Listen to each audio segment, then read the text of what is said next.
o BSB, like what we've said, the best ones to adapt in the game. Ladies and gentlemen, we are now at the draft, the 5-man draft. ONIC-PH priority banning the Valier. Yeah. And the tabs. And that only means that they would go full fighter setup dito for the side lanes.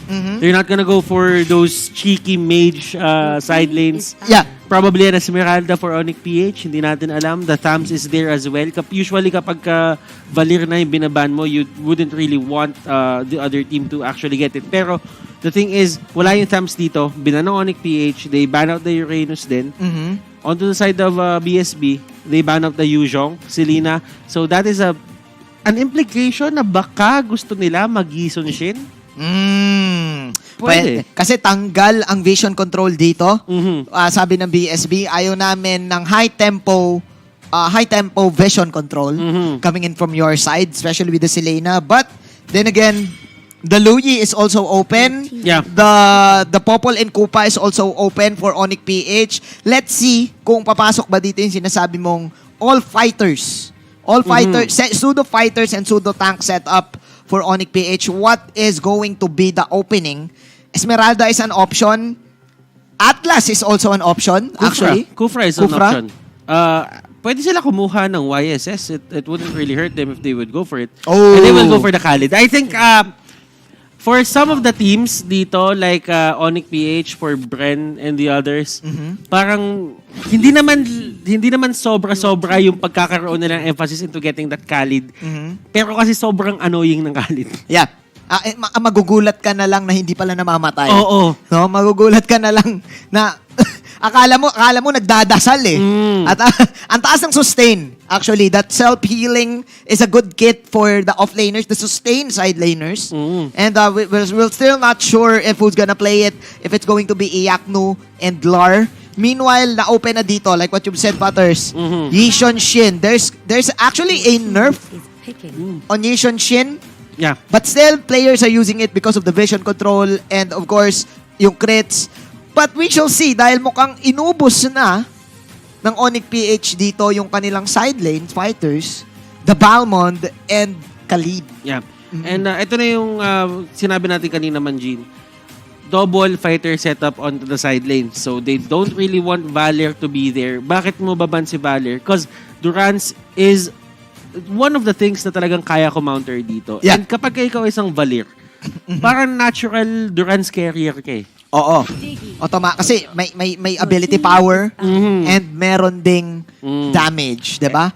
There we go. Digi yung kinuha nila. There we go. Ang itlog. It could be the cheese strat na ginawa ng Aura-PH. Pero kasi ang tinitingnan ko dito for ONIC-PH naman, if BSB picked that Digi at pinaplano nilang gawin yung same strat as Aura-PH, ONIC can go for the Hilda. Yeah. Tapos, kunan niya ng stacks. Ng ulti. Etong si Digi. Si Cap 1 siya manggagamit. There you go. Heroes that benefit with bets are actually good counters. Great counters, actually. You know what yung for isa the pa? Digi. Sino pa? You know what yung isa pa? Yung talent, yung emblem talent. Festival of Blood. There you go. Even the Mincitar can actually be picked here. Passive, no? Yeah, it's a good counter to the Cho. But I think, sabi ng BSB dito, teka lang, napanood nyo na yun ng week 1. Pwede naman natin baguhin ng week 2. I like the concept here with the Digi din kasi it saves the Yishon Shin. Classic time journey technique mula sa Digi. Even the Raging Storm, pwede siyang makawala. Yep. Kahit papano. So, we shall see. Kasi papasok na tayo sa ating third phase ng picks and bans. Dati Dati second phase lang eh. Eto, Mena. Sa totoo lang, hindi ko na nakikita dito na gagawin nila yung Digi strat. Ako din eh. Kasi masyadong strong yung side lanes dito ng ONIC-PH. At para mapatakbo yung Digi strat na yun, nakita niyo yung ginawa ng Aura-PH yun. They banned out the Uranus, they banned out the Cho, they banned out yung mga, sabihin natin, Yuzhong, para hindi na makontrol yung lane. Etong dalawang fighter sa side lane ng ONIC-PH, yung offensive and defensive nila, mataas. Very strong setup. Yes. So, if you don't win your side lanes at pinamigay mo pa yung Digi mo, that means dalawang tao na lang yung gumagana dun Yes. sa lineup mo mismo. Yes, there's a certain way for you to play that ano ba pwede nating tawagin? Itlog strategy. You need sustain lanes. But I think not just your side lanes kasama na din yung mid lane mo doon. No, that's why good din yung Jason Shin.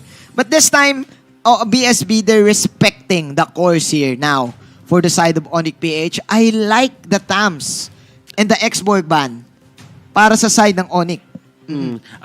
Looking at it dito, I just feel that yung X-Borg was a good ban. Kasi ayaw mo din kasi onto the side of ONIC-PH na magamitan yung Glowing Wand tsaka Ice Queen Wand setup for these fighters. Oo. They're very tanky. Yes, they're very tanky. Pero kasi consistent yung DOT ng isang X-Borg. Yes. And actually, 4 na fighters ang bina ng ONIC-PH. And yung TAMS, oo nga. I think there's a little bit of visual bug here for ONIC-PH. We're gonna check that out. What is the other ban? But it seems like it's another fighter. It seems like it's another fighter for ONIC-PH. Napahaka doon, Butters. Lilia has been picked a lot for, well, not a lot, pero for week number 1 ng MPL Indonesia, they've been picking Lilia against these kinds of hero setups. I like the thought process dito na ginawa ng BSB. They get the Lilia. It's actually an answer for Dilar and Yakno. And kumbaga, they have consistent damage. They can push the waves easily. They can clear the waves easily. Minions, towers, you name it, they got it. Cyclops and Hayabusa, hulihan ang laban dito ng side ng ONIC-PH. I like it. I think it's the only option then for ONIC-PH since nawala yung Farsa and nawala yung Valir. And going back to your point, the Lilia right now, baka bumalik din. It's a good combination after the time pool of the Digi. Lalabas ang mga black balls ng Lilia dito. So much damage actually coming in for the side of BSB. Ang tanong, kaya nila ma-burst itong lineup ng ONIC-PH, especially having the Atlas, Khalid, and the Balmond. But there you go. That's your burst. Terizla, That's your damage. Si Terizla, nagkaroon siya ng significant buff in terms of the slow ng kanyang ultimate. I like it kasi at least yung mga heroes na walang flicker, it's not that easy to get out from Terizla. And alam naman natin dito that if you really want consistent damage and you really want to bruise the enemy team, Terizla is the way to go. Yeah, especially kapag kasama mo tong mga heroes na to na gusto ng matagalang laban. Terizla is one of the best. Like what you've said, the passive, na bumababa yung attack damage mo every time umabot sa threshold ng health niya. Sobrang goods nun, I think. But the Balmond is an execute hero. It's true damage.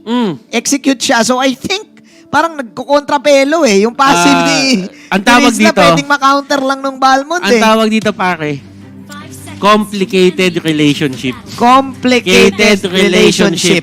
Counter nila yung isa't isa. Nasa gitna sila ng oo at hindi. Pero, oo nga pero sa tingin ko parang matsambahan nung saktong Balmond threshold. Tapos pa rin but we shall see. We shall see if the Terizla is a good pick here for the side of BSB. Going into the draft, Butters, hindi pa tayo nakakapag-vote. I think mas madali pa rin ma-pull off ang sa ONIC kasi like what you've said, you need sustain lanes. No? You need good lanes. And we shall see. For me, I think game 1 ONIC. How about you? I would have to side with ONIC and there's a reason why kung bakit ko sasabihin to. If you guys saw, ladies and gentlemen, if you guys saw yung talent ng, sabihin natin dito, ng Khalid at ng Balmond, you would actually see na meron silang dalawang Festival of Blood sa side nila.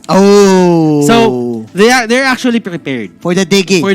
If ever he tries to go for for all the shenanigans na meron siya. The itlog strat. Kasi if you get the 14 kills, so, ibig sabihin, festival, that's going to be maximum potential on your side. Yes. And 14%, sabihin natin 15%, that's actually equivalent to probably an item. Yeah. sabihin natin, tier 3 item in terms of Mobile Legends Bang Bang. Agad, no? Agad. Agad. So, if the Diggy will really try to go for, sabihin natin dito, those cheeky plays, then Khalid and Balmond, feeling ko handa sila magpalitan dito eh. Yeah, naka-ready. Naka-ready. Yung ONIC PH, kumbaga, nakailang ranked games din siguro sila na may nagdigi. Yeah. And guys, I think if you're wondering what's the final ban for ONIC, Hilda pala yung bina nila Hilda dito. yung Kaya bina nila. siguro na puwersa yung BSB kumuha nung Terizla on their side. And yes, I agree with you, Butters. Interesting na nagkaroon din ng mga emblem adjustments dito ang side ng ONIC PH. But we shall see, it seems like BSB is practicing the itlog strat. We're seeing something new here. Lilia is back in the lineup. Ladies and gentlemen, game number 1. The Lilia is the support here. Para sa side ng BSB. Lar, pumapasok na siya dito ng kanyang sand skateboard. As Team BSB will just use the flame shot to negate that. Ladies and gentlemen, we are now up to the Little Wanderer ONIC PH getting that free one in the top lane. So, bakit sobrang importante nung dalawang flame shot dito nung side ng BSB? Cap1 and Trevor, meron silang flame shot that has a 60, if I'm not mistaken, a 60-second cooldown. So, that means 150 yung flicker. Yeah. 150 yung flicker. So, for every flicker adjustment na meron sila or every flicker cooldown na meron sila dito onto the side of ONIC PH, kung hindi man sila naka-pull yourself together, they actually have 2 uses of the flame shot. Every time. So, hindi makakalapit kagad dito ang Atlas and hindi rin pwede makalapit kagad si Yakno. And I think BSB, hindi natin... Nanakaw ng mountain siya, nanakaw. Nanakawan sila dito. Drix actually gets that orange buff. Wow. Nice mountain shocker mula kay Drix, pero mukhang may heavy follow-up dito na perfect match. Si kaibigan Jay, papasok na naman si Wise dito with the quad shadow. No power star power lockdown yet for Wise to Venus actually to get the counter initiation. BSB getting a free orange buff for Drix. Easy farm for Drix. Level 5 na si Drix dito.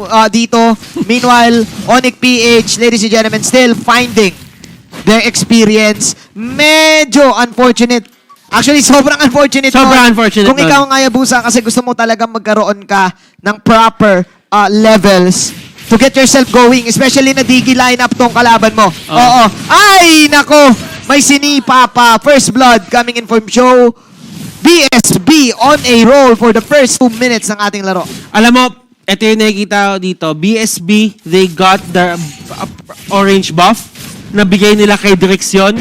Drix has an extended amount of orange buff dito. So that means, kapag lumabas yung turtle dito, yung first turtle, may assurance siya na meron pa siyang orange buff. There you go. Now, yes. Now, ONIC PH, ang nakakapagtaka dito sa totoo lang, nakapag-setup naman sila dun sa may taas and they really went for the aggressive kahit nandun mismo si Drix. They really tried to get the kill kahit papano para ma-level or ma-equal yung playing field. Yeah, gusto nila kahit papano makakuha ng tamang exchange. But Butters, ikaw na nag-point out nito. Since may extended orange, why not? I-go natin ang laban. Ayun yung power star power lockdown. Pero Raging Sandstorm onto 2. At may time journey pero delay na ata ng onte dahil nakapatay pa dito si kaibigan Drix. Single, double. Long range, melee range. Crits are real. The Diggy is the one falling down, but BSB getting 2. Meanwhile, meron pa silang turtle and nakuha pa nila yung top lane tower. BSB is now in control sa first 4 minutes ng ating laro. And Cap1 here to scout out Wise. Cap1, magiging sacrifice na lang siya dito. That is the Diggy vet. And mukhang dito na papasok yung strategy ng BSB. Hindi na ngayon makaka-rotate ng maayos ang ONIC PH dahil nga nandito, ladies and gentlemen, si Cap1. Alam na kagad ng BSB kung saan pupunta itong mga tanks. Trevor dito doesn't have the black shoes to get away. Nak shoes. Cap1 dito is doing a late tribute Late para sa tribute buhay wave. niya.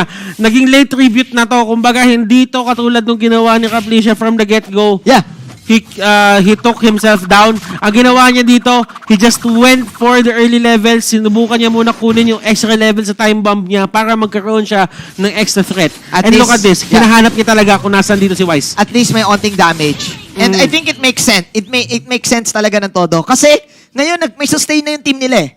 May sustain na yung BSB, malakas na si Drix. Siguro bukod doon sa auto-alarm bombs na pinapalakas na yung damage, gusto niya rin na kaya na mag-sustain mag-isa ng mga teammates niya. And mukhang dito na papasok yung sinasabi nating Digi Strat.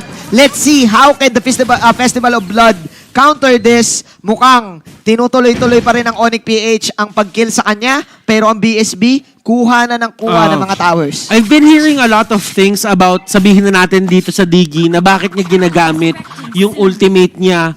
Wala naman siyang ninenegate na kahit anong stun. Wala naman siyang ninenegate na kahit anong slow. Oo. It's a matter of getting the extra armor. Yes. And when you get the extra armor, what does that do? They actually use more resources than Oo. intended.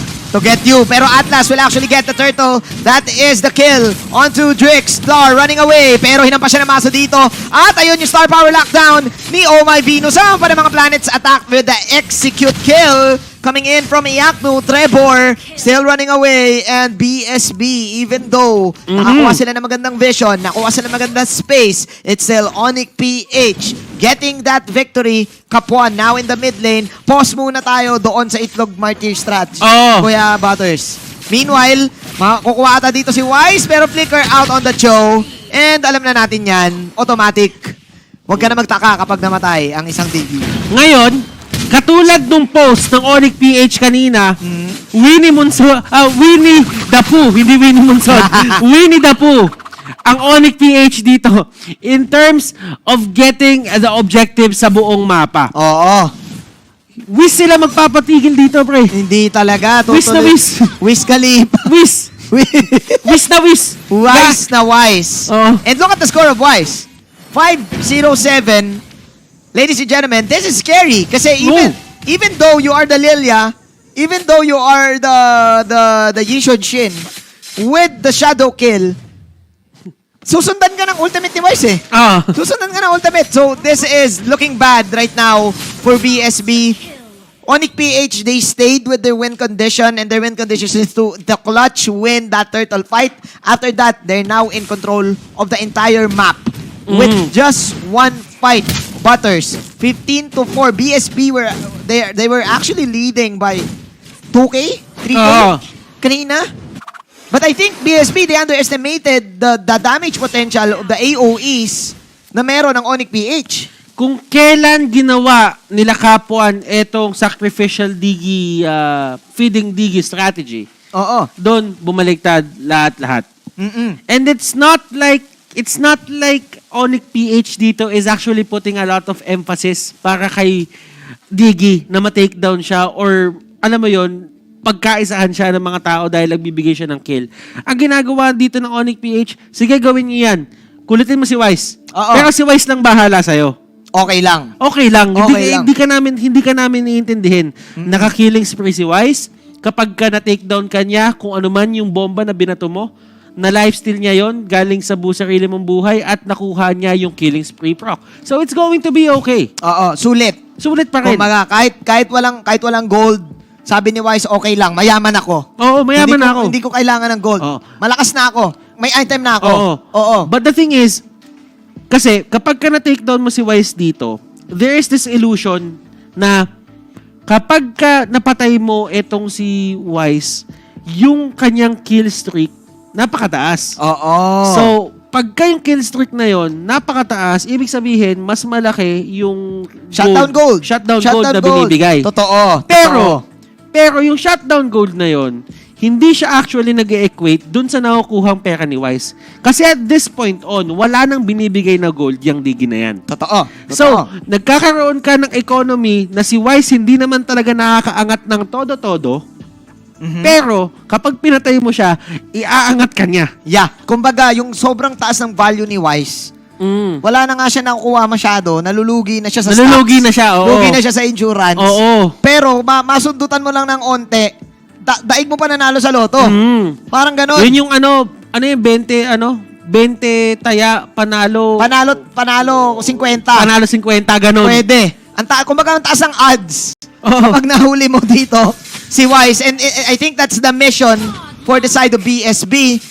Like what we've said, Wise is now on a godlike, ladies and gents. And he is the main target for the BSB squad. But how can you, dahil may nakaharang na Atlas dito, the turtle will now go to Drix. Pero Fatalix on 2-2. Sabay may penalty zone. Sabi ni Wilson, ako rin, marunong din ako dumabog. Marunong din ako dumabog. And that's the thing, ONIC-PH dito, they're not afraid to fight. I'm not afraid. I'm not afraid. Eminem. Kung titignan mo si Diggy dito, sa totoo lang, tinigilan niya na. Ayaw niya na eh.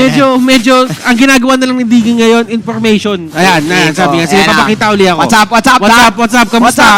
Sige, take vision. Mission, kapag may vision, merong mission. No? Lagi niyong tatandaan yan. Binabati ko pala lahat ng mga mag-online class na. Oo. Yun. Makinig kayo. Makinig kayo. Lagi niyong tatandaan yan. Mission is vision.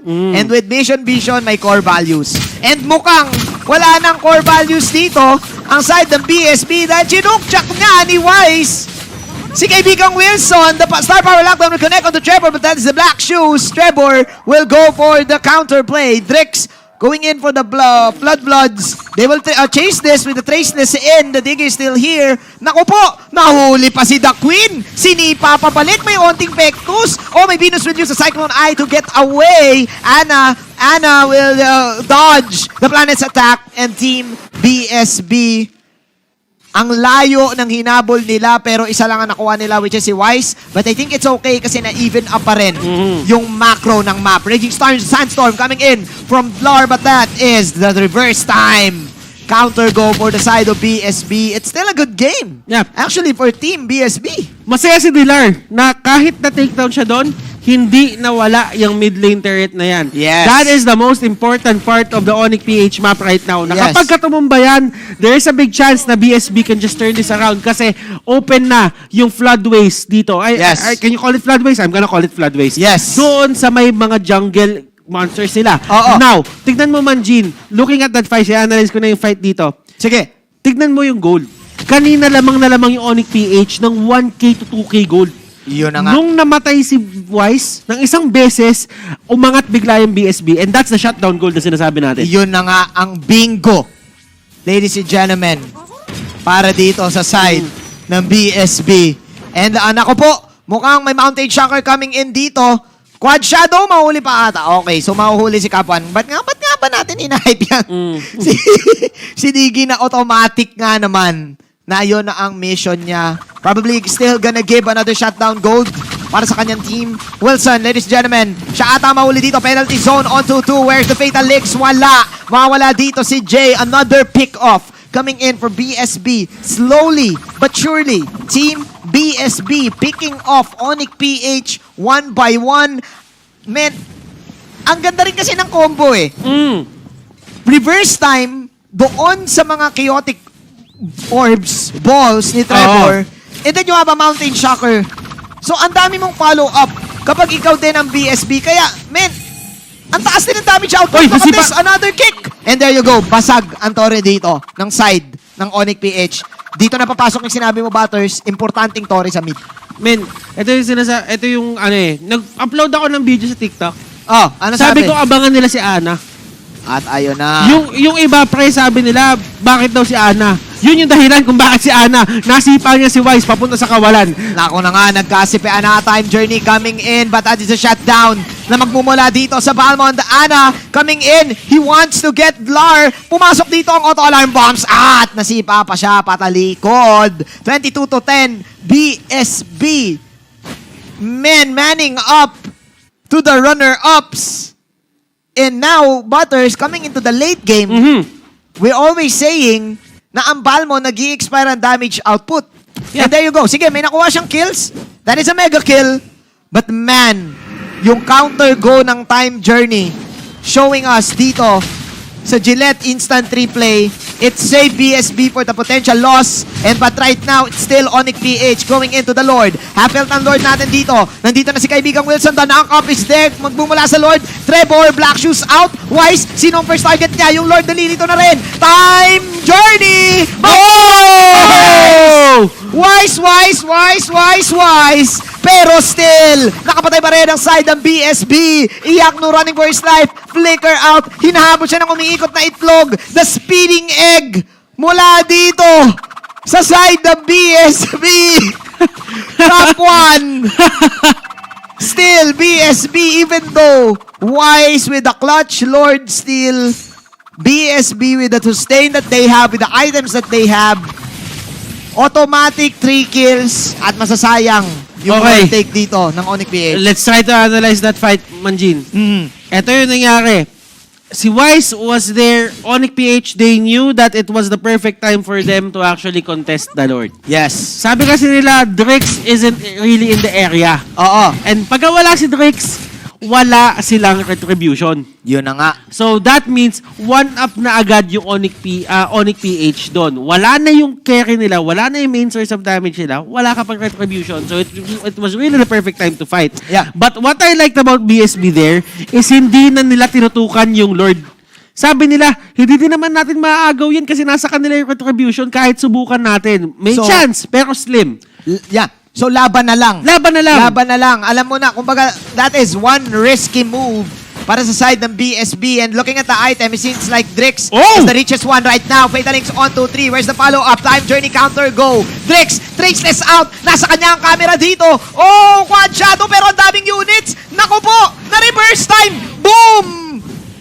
Dash in, normal dash in sa pack mula kay Ana. Jay, tumatakbo na. Mukhang wala na atang damage output. Wala na nga ang ONIC PH. Nakapatay pa ng isa si The Queen dito, pero si Dilar ang magtataya ng kanyang buhay. Mountain tsaka hinahabol. Si May Vino, si Ma'am Shoes. Si Ma'am Shoes. Si Ma'am Shoes. Ma'am Shoes! Oh, ano? Tatamaan si Drix. Nauna si Drix. Baka Ma'am Shoes yan. Winter Truncheon mula kay Ma'am Shoes dito. Si Wilson. Si Wilson. Si Wilson, palong-palo. Palong-palo si Wilson. Kasama niya yung itlog.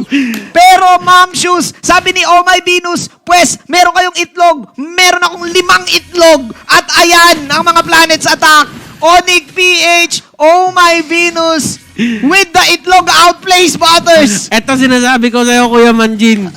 Ang sabi doon ni Oh My Venus, iyak no, punta ka dito. Kaya natin panalo to eh. Kaya natin panalo to. Alam mo yung pinakadulong linya? Ano? Like legit.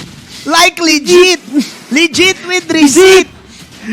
Ay, nako. Let's look at the Gillette instant replay. We all thought that it's going to be BSB, but the damage, the scaling from the Cyclops, ladies and gents, ang leader ng X-Men. 5 itlog. At yung itlog pa ni Venus, malasado. Oo. Yung kay ano kasi, yung kay Kapuan, hard-boiled. Hard-boiled. Alam mo naman, mas masarap ang malasado. Oo, tama naman. Ano ba? Wala. May analysis ba tayo dyan? May alam mo kasi, yung kay Venus, pag malasado ang itlog mo, makakailan ka eh. Oo. Diba? Ang hard-boiled kasi isa lang parang Isa lang, oo. Eh, kay Venus 5 eh. 5 malasado. Oh. At Oy. ako, eto na naman, Oh. may laban na naman. Ako po, time journey. Oh! Penalty zone on the 5. At look at the damage of Oh My Venus from the back. That is a killing spree para dito kay Cyclops at umikot na. Patay na pala yung digi dito habang si Iakno hinahabol. Sabi ng BSB, it's our time to shine. Hinahabol din na si Iakno dito pero ayon, shut down para kay Oh My Venus. Sabi ni Drix, not in our town. 20 to 30, wipe out ang ONIC PH. Hardball pa rin. Sa side ng BSB, it seems like it's the end of the game, Butters. It really looks like it. May cannon sila dito sa may middle lane. BSB, they can take this straight to the base. ONIC PH, they actually lose game number 1 against BSB. BSB dito. Wow! Di natin pinag-usapan yun. Oo. Pero wow!